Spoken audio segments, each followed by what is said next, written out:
একবার সাহাবী হযরত জাবের দয়াল নবীজি সাল্লাল্লাহু আলাইহি ওয়াসাল্লামকে দাওয়াত করলেন। নবীজি সাহাবীর দাওয়াত কবুল করলেন। হযরত জাবের খুশিতে আত্মহারা হয়ে বাড়িতে চলে গেলেন। বাড়িতে গিয়ে স্ত্রীকে খোঁজ খবরটা দিলেন আর মেহমানদারির জন্য প্রস্তুতি নিতে লাগলেন।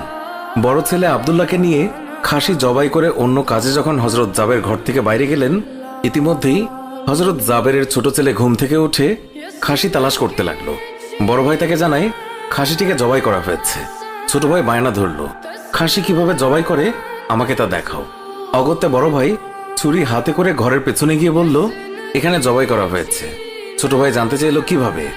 বর্ণনা করে বোঝাতে না পেরে অবশেষে বড় ভাই বলল, তাহলে তুমি মাটিতে শুয়ে পড়ো, আমি তোমাকে দেখাই। ছোট ভাই মাটিতে শোয়ার পর বড় ভাই তার গলায় ছুরি চালিয়ে জবাই করার নমুনা দেখাতে গিয়ে ছোট ভাইকে সত্যি সত্যি জবাই করে ফেলল। বড় ভাই যখন দেখলো ছোট ভাইয়ের গলা থেকে রক্ত গড়িয়ে পড়ছে, সে ছটফট করতে করতে একসময় নিস্তেজ হয়ে গেছে। তখন বুঝলো ব্যাপারটি কি ঘটেছে। আতঙ্কিত হয়ে সে নিকটবর্তী খেজুর গাছের চূড়ায় উঠে আত্মগোপন করে রইল। এদিকে হযরত জাবের পুত্রদের খোঁজে বাড়ির পেছনে এসে ছোট ছেলের অবস্থা দেখে থমকে গেলেন। অতঃপর তাকে বুকে করে স্ত্রীর কাছে গিয়ে বললেন, তাড়াতাড়ি একটি কম্বল নিয়ে এসো, বাচ্চাটিকে শুইয়ে দিই। স্ত্রী রক্তমাখা সন্তানের লাশ দেখে চিৎকার করে কাঁদতে লাগলেন। কিন্তু স্বামী হযরত জাবের তাকে সান্ত্বনা দিয়ে বললেন, আজ আমাদের শোক প্রকাশ করার দিন নয়, আজ দুঃখ দেখলে নবীজিও দুঃখিত হবেন। অতএব ধৈর্য ধারণ করো, কষ্ট করে হলেও মুখে হাসি ফুটিয়ে তোলো। তারপর তারা দুজনে মিলে ছোট ছেলেকে কম্বলে মুড়ে রান্নাঘরের পেছনে রেখে আসলেন। স্ত্রী রান্নার কাজে মন দিলেন।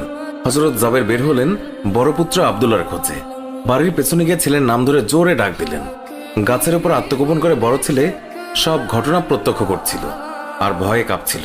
পিতার ডাক শুনে ভাবল, এখন পালাতে না পারলে আব্বার হাতে ধরা পড়তে হবে। ধরা পড়লে আর রক্ষা থাকবে না।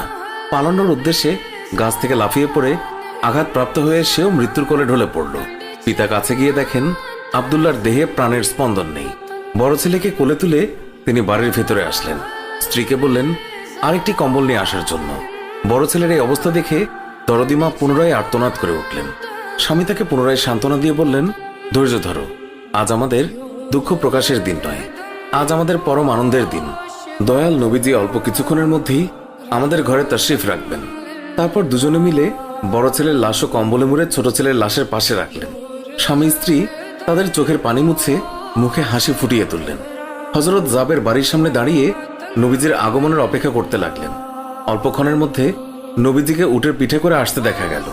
হযরত জাবের আনন্দে আত্মহারা হয়ে দৌড়ে গিয়ে স্ত্রীকে নবীজির আগমনের সংবাদ দিলেন এবং পুনরায় তিনি দৌড়ে নবীজির সামনে চলে এলেন। নবীজির উটের কাছে গিয়ে তাকে বাড়ি পর্যন্ত এগিয়ে আনলেন। নবীজি জাবেরের ঘরের সামনে উট থামিয়ে তার ডান পা মোবারক মাটিতে রাখলেন, বাম পা মোবারক এখনো নামাতে বাকি।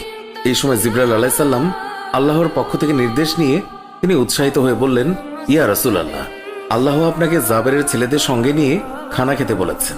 অতঃপর নবীজি সাল্লাল্লাহু আলাইহি ওয়াসাল্লাম সাহাবায়ে কেরামকে নিয়ে জাবেরের ঘরে তাশরিফ রাখলেন। তাদের সামনে হযরত জাবের দস্তরখানা বিছিয়ে দিলেন। তার স্ত্রী খাবার বেড়ে দিলেন আর তিনি সেগুলো এনে মেহমানদের সামনে হাজির করলেন। তারপর তিনি নবীজিকে আরজ করলেন, ইয়া রাসূলুল্লাহ, দয়া করে খানা শুরু করুন। নবীজি বললেন, হে জাবের, তোমার ছেলেরা কোথায়? তাদেরকে ডাকো। হযরত জাবের বললেন, ইয়া হাবিবুল্লাহ, আপনি দয়া করে খেয়ে নিন, ছেলেদেরকে আমি পরে ডাকবো। আল্লাহর রাসূল পুনরায় বললেন, তোমার ছেলেদেরকে ডেকে নিয়ে এসো, তাদেরকে সাথে নিয়ে খানা খাবো।